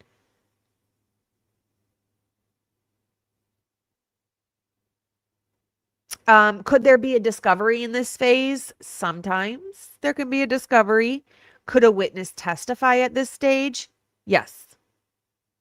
If an evidentiary hearing at this stage is ordered, witnesses could include his former defense attorney, Ann Taylor and Co., investigators, experts, possibly Brian Kohberger himself, and other people that have knowledge of what he's alleging, right? Can lawyers be questioned at this stage? Yes, sir. It's often one of the most significant parts of ineffective assistance of counsel claims. Former defense counsel may be asked about meetings, advice, investigations, plea discussions, strategy, communications, literally anything. At this point, what burden does Brian Kohberger have? The burden remains on Brian Kohberger. And still at this point, the judge is not deciding guilt or not at this point. So if the judge decides the petition should move forward, the next stage becomes one of the most important stages of the entire process. So if the judge says, yep, we can move forward, then we go to the evidentiary hearing.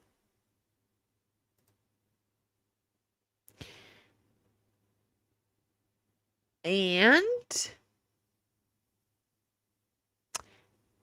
this is where a lot of people get confused because they assume Ann Taylor automatically continues representing Brian, and this is not true. Filing a petition for post-conviction relief starts a completely different legal process. As we know, he has been appointed a new public defender in post-conviction relief. The judge will then look at if the petition was filed properly. Is Bryant Kohberger financially eligible? Does Idaho law require appointment of counsel? Does the petition appear frivolous on its face? Would counsel help fairly represent the issues? So the first question is, can Bryant Kohberger afford his own attorney? They'll go over his financial affidavit, assets, income, debts, ability to retain counsel.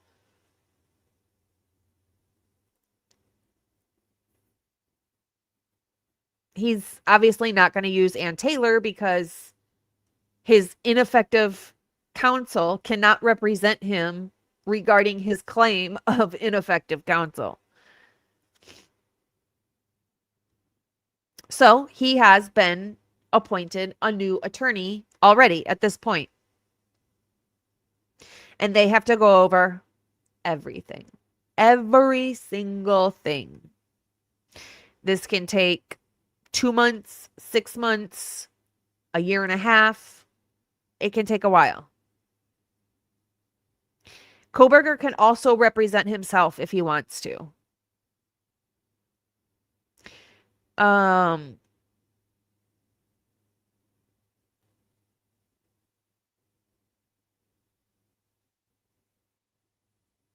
So then,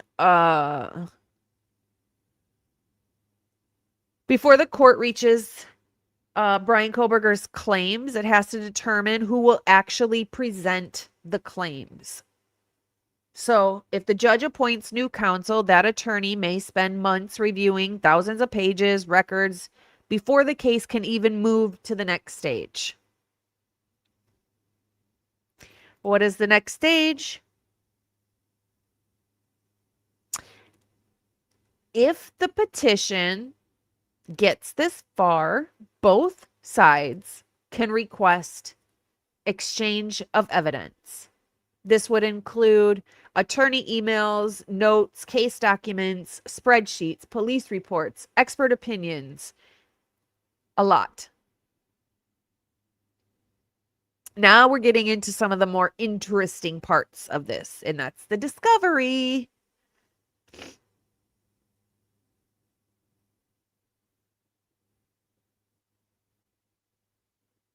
What can be requested during discovery? Everything. Search warrants, video recordings, audio, body cam, chain of custody, DNA, expert reports, supplemental reports, police reports, emails, texts, literally everything.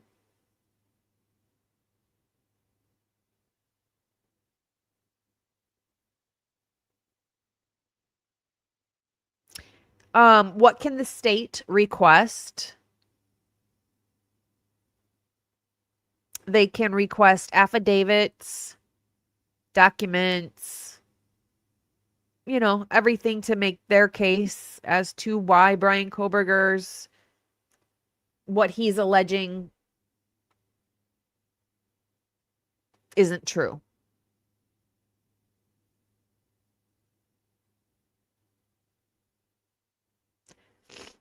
So basically, the next step is discovery. Then After the discovery, each side will submit sworn statements from witnesses. Basically, this stage is prove it. Prove it. Up until this point, everyone has simply just made like legal arguments, lots of paperwork. Now the court wants proof. This is where affidavits come in.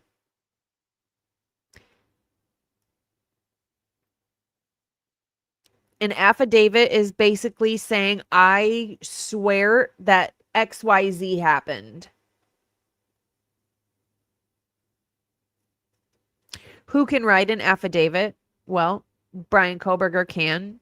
A trial attorney, investigators, police officers, DNA experts, crime labs, witnesses, friends, family members, cell phone experts, mental health experts, anybody that has firsthand knowledge of what Brian Kohberger is alleging can write an affidavit.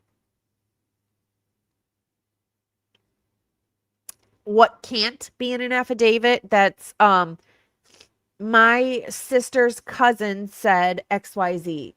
None of that. It has to be firsthand knowledge. So I'm sure Brian Kohberger will put his firsthand knowledge of what was said to him, what was promised to him, the threats that were made, things like that. That'll be his firsthand knowledge. And he'll go in detail on that. This takes several weeks up to several months. This stage does. This stage, the affidavits, basically is where it starts becoming evidence rather than just an argument on a piece of paper. So then what is the next step? The next step is the evidentiary hearing if the judge orders it. This is where people testify under oath. Who's going to testify? Well, probably Brian could, Ann Taylor, anybody from Ann Taylor and Co., friends, family members, experts, law enforcement officers. That's what happens during the hearing. We know what a hearing is like. They do opening statements, closing arguments. How long does this hearing last? It could be several days. It could be a week. It could be 45 minutes. That's a pretty short process. So then the next step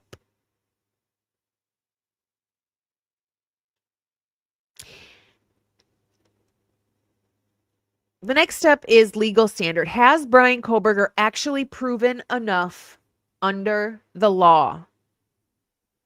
This isn't about whether the judge feels sorry for him or thinks something was unfair or not.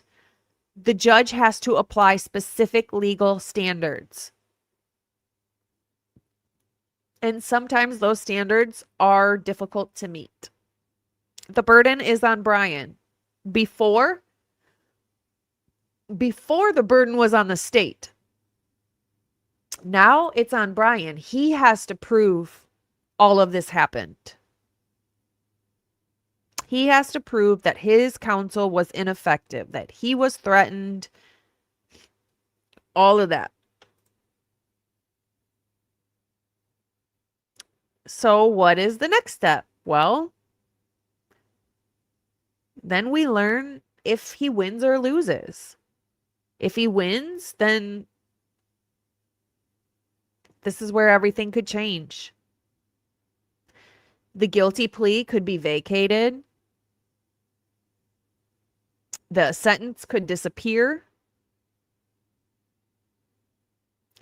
It doesn't mean he would leave prison, though. I mean, the original charges would still exist. He would then have to basically get a new trial. The criminal case would start all over.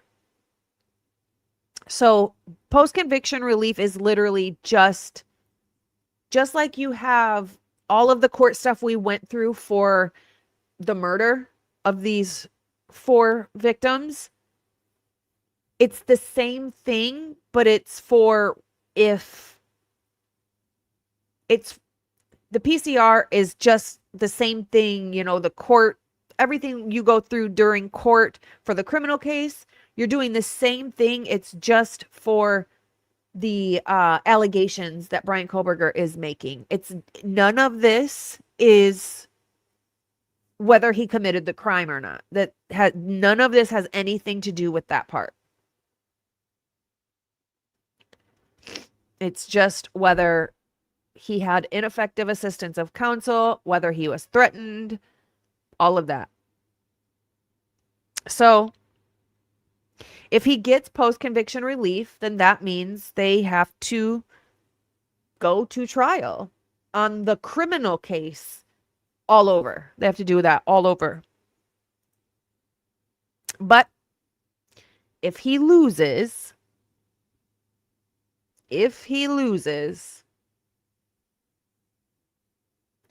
everything stays just like it is, just like it was last week before he filed this petition. Everything stays the same. He remains convicted. The charges stand. Nothing changes. The guilty plea remains in effect. Brian stays in prison. But if he loses, he can appeal this loss. He can then do the appeal process for post-conviction relief loss as well.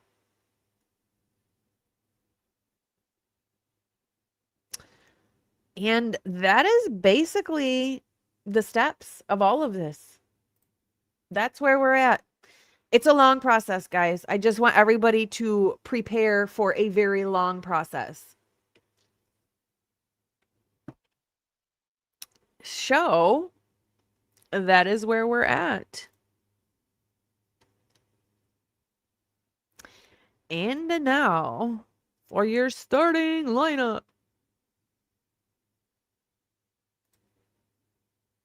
Oh, wrong one. Hey, wrong one.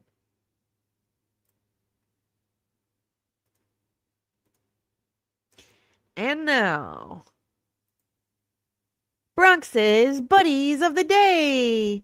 This is Aspen and Kaiser, and this is Debbers 411. That's her screen name.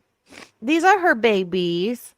I love their names, Aspen and Kaiser. Fun fact, when I was about 1, I could have been a little under 1 year old, I had on a pink snowsuit. It was winter. I had a pink snowsuit, and it was just like A Christmas Story, where like I can't walk, and if I fall down, I can't get up. My mom and I walked over to her friend's house, which was a couple houses down the street, and I was knocked over by a dog that looked just like the little dog in this picture, except for it was all white. And the little dog knocked me over, stood on my face, and bit my lip all the way through. And I have like a hole. I can feel that there's no meat in the middle of my lip right here. Yeah, I got bit by a dog in the face when I was a baby. But it looked just like this dog, except for the dog that bit me was all white. It wasn't a mean dog. It was honestly probably me. I was probably pulling on it or something. But this is Aspen and Kaiser, and we thank Dever so much for sharing her babies with us. So cute. So sweet. Aw. I love the brindle. It reminds me of my brindle boxer. Thank you, Debbers. Thank you, Debbers, for sharing Kaiser and Aspen with us. We appreciate you so much. All right, guys, I'm going to hop off. I got some errands to run, so I'm going to leave you. I just want to thank our mods very, very much. Thank you, everybody who stayed to the end to listen to me babble on about this process because it's a long process. But I just want to thank you. Do something nice for yourself today. Be kind, but more importantly, be kind to your animals. And we will see you on Friday. Also, don't forget on Saturday to tune into the verdict room. We are going to have Jules on again, and I'm so excited. I love picking her brain. She's the best. So thank you so much. And thank you to everybody who donated tonight. I appreciate you. And I'm going to leave you with our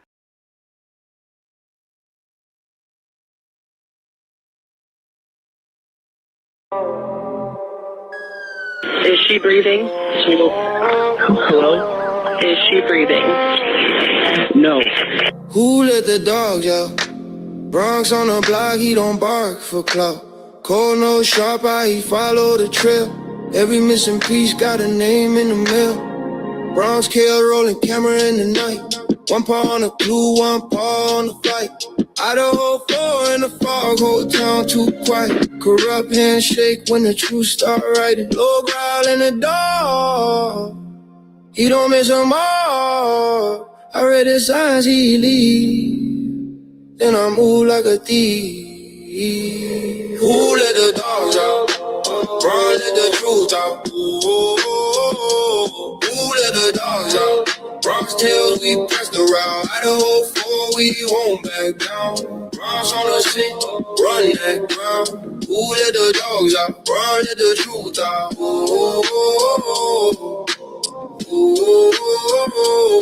No bad shine, just a hard stare. Street by street, he was already there. All white clues in a busted up case. Rumors get loud, but they don't hold weight. I keep it real for the ones still hurt. Turn the fake talk into witness work. Every dirty secret gotta loosen now. And Bronx bites down when the lies act proud. Low growl in the door, he don't miss them all. I read the signs he leave, then I move like a thief. Who let the dogs out? Run, let the truth out. Who let the dogs out? Bronx tails, we pressed around. IDAHO4, we won't back down. Bronx on the scent, run that ground. Who let the dogs out? Bronx let the truth out. No sleep, no peace, just a restless run. Under that moon, what's done is done. Bronx in the alley, I'm close behind. One last turn and we expose the lies. Who let the dogs out? Bronx let the truth out. Who let the dogs out? Bronx tails, we pressed around. IDAHO4, we won't back down. Bronx on the scent, run that ground. Who let the dogs out? Bronx let the truth out.